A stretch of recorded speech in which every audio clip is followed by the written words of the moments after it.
Oh, udah mulai ya? Halo Phoniers, jumpa lagi bersama aku Nabila di Ngobrol Santai Tapi Nyata.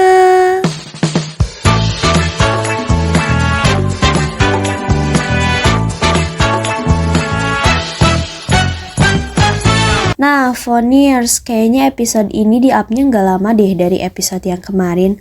Soalnya kita lagi kejar-kejaran nih sama deadline UAS.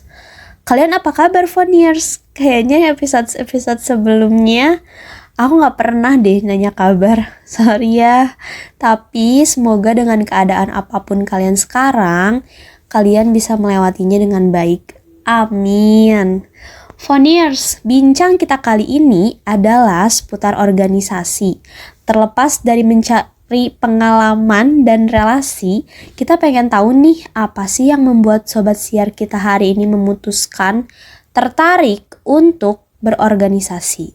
Dan tentunya kita ingin tahu bagaimana perspektifnya tentang organisasi. Langsung aja yuk kita kenalan sama Sobat Siar kita hari ini.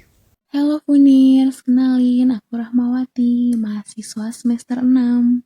Kayaknya udah gak perlu bertele-tele lagi karena aku pengen tahu nih organisasi menurut Rahma sendiri itu apa sih sebenarnya? Mungkin menurut aku, organisasi mahasiswa itu adalah wadah untuk mengembangkan kapasitas mahasiswa di luar jam pelajaran atau mata kuliah untuk mencari kegiatan tambahan dengan mengikuti kegiatan-kegiatan atau hal-hal yang positif atau bahkan bisa menambah relasi di sekitar kampus gitu. Oke, ini aku penasaran banget nih, aku mau nanya. Mungkin yang seperti kita tahu ya, masih ada mahasiswa yang banyak atau belum masuk organisasi atau mereka memilih untuk tidak masuk ke dalam suatu organisasi. Nah, menurut Rahma sendiri kenapa sih atau apa sih faktor yang menyebabkan minat mahasiswa menurun terhadap organisasi itu sendiri? Menurut aku sih, para mahasiswa yang tidak ikut organisasi itu karena sudah mengemban beban akademis, sudah dihadapkan dengan banyak tuntutan tugas, proyek, ujian, jadi mereka menganggap sudah sangat menyita energi dan waktu. Jadinya mereka enggan mengikuti kegiatan tambahan seperti kegiatan organisasi deh. Oke.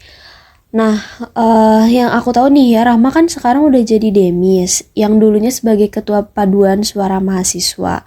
Boleh tahu nggak sih, dulu alasannya kenapa pengen bisa menjabat sebagai Ketua PSM? Iya betul, sekarang sudah menjadi Demis. Mungkin kalau alasan pastinya kenapa bisa jadi ketua sih nggak ada ya. Karena waktu itu aku ditunjuk langsung oleh mantan ketua periode sebelumnya. Awalnya sih pasti berat untuk menyanggupi, karena pasti tanggung jawabnya besar.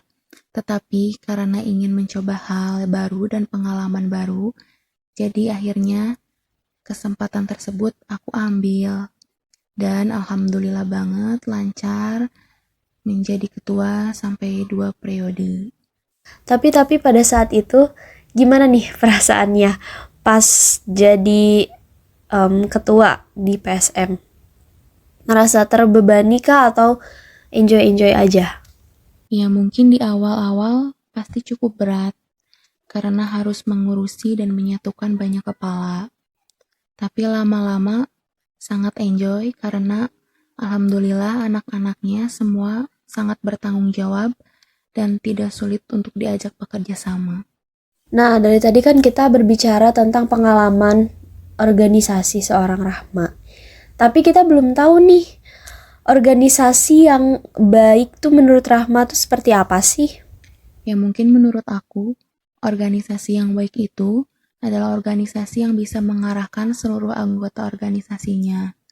Lalu menaati peraturan yang sudah dibuat seperti peraturan-peraturan ADART dan juga visi misinya. Dan pasti tentunya bisa menjaga dan memajukan nama baik kampus. Oh iya nih, kadang ada ungkapan kayak masuk organisasi itu merugikan, ngeluarin banyak uang lah. Terus kadang kayak gak ada uangnya gitu, gak ngehasilin uang. Terus kayak kegiatannya gak jelas gitu. Nah, tanggapan Rahma soal itu gimana? Iya betul, pasti ada saja kegiatan yang perlu menggunakan biaya. Atau contoh kecilnya saja harus membayar uang kas setiap minggu. Dan mungkin ada pihak juga yang merasa dirugikan. Tapi itu balik lagi sesuai kesepakatan bersama di awal. Kalau memang merasa keberatan, bisa dicicil dan kita pun pasti tidak akan memaksa jika yang bersangkutan tidak punya. Bahkan di UKM PSM itu sendiri sangat membantu dan memudahkan anggotanya. Jika semisal tidak ada biaya transportasi untuk latihan rutin, tapi orang tersebut rajin dan mau ikut latihan, kita akan ganti uang transportnya menggunakan uang kas yang sudah ada. Oke, mungkin ini terakhir ya. Ada nggak sih harapan buat teman-teman kita ke depannya, terkhususnya teman-teman yang sekarang lagi gabung di PSM, atau seluruhnya buat teman-teman yang sebagai penerus organisasi? Ada nggak pesan buat mereka? Oke, last but not least, untuk semua teman-teman yang ada di UKM PSM, terus semangat latihannya, lanjutkan proker-proker yang belum sempat terrealisasikan sebelumnya.